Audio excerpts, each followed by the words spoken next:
I just watched that Cam Capone vlog of you. Which one? You were running around your neighborhood with him. Oh, yeah. Showing us around. What's it? Dark something? That's the Dark Jets. The Dark Jets. And I mean, it's kind of trippy for a lot of people who aren't from Southern California because you're showing it off. You're talking about people got smoked here, people got beat up here, etc. You're looking at it. It looks beautiful. Yeah. A lot of people would not look at this and think that this was a treacherous place. But see, you ever been to an area before where it's so clean and where it's so good at? A ton of Southern California is like that. It's like the worst areas and they look beautiful.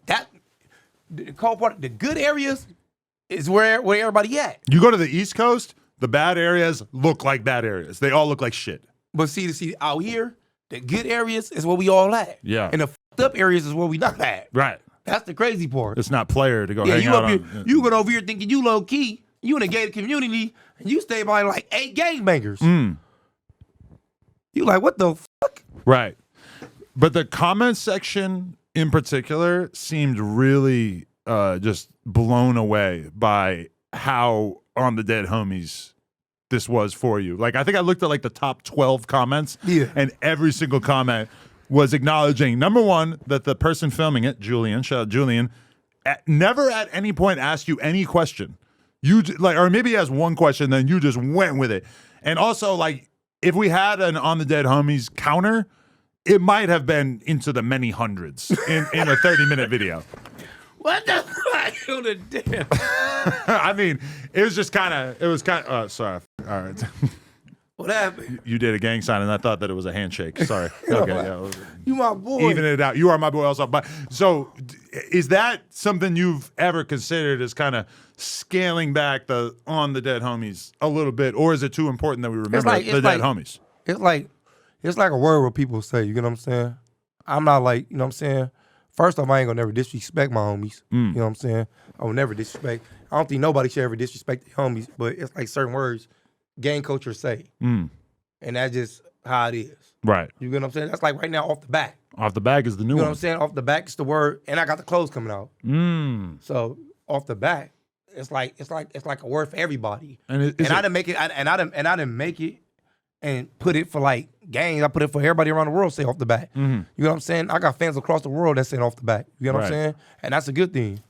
Definitely. And you could put off the back any way the way you want it. And does it have to be BACC? Yeah, 2 C's for Crip. I'm a Crip. Got to do that. Got to do that. Got to do that. Got to do that. Okay. Mando. It's interesting because on the Kendrick album, the first song is called Whacked Out Murals, and it's spelled WACCED.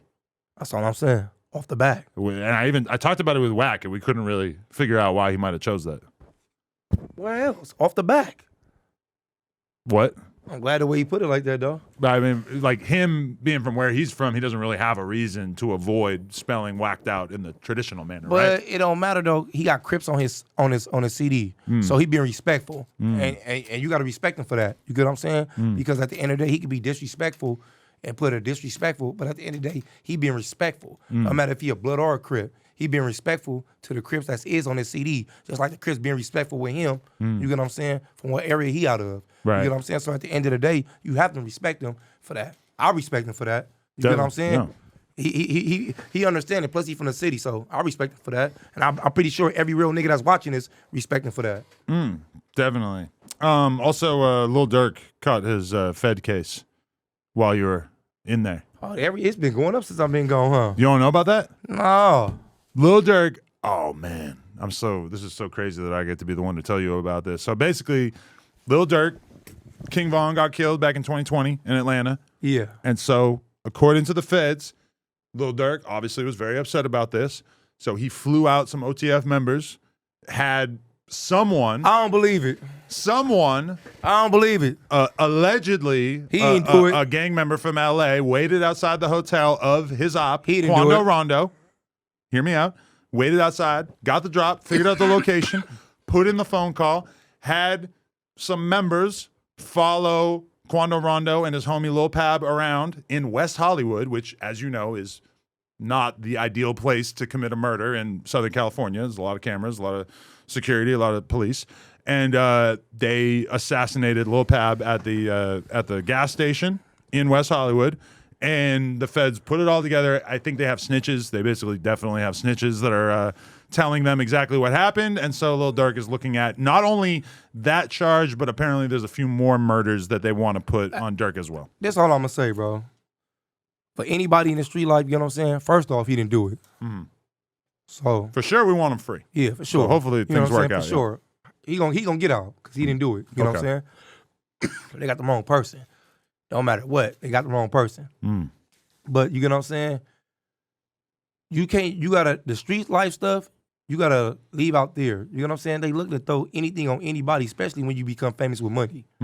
So in this type of life, when you become famous with money, you gotta be cautious, just like me. How you just said, damn, for extras, you go to jail, it's like, damn, for 60 days and shit, woo. So I have to be cautious what I'm doing because now I'm just not a regular person walking around no more. You know what I'm saying? I became famous, I'm big as and everybody know me, so I can't just walk around like I usually do and go to jail for 60 days.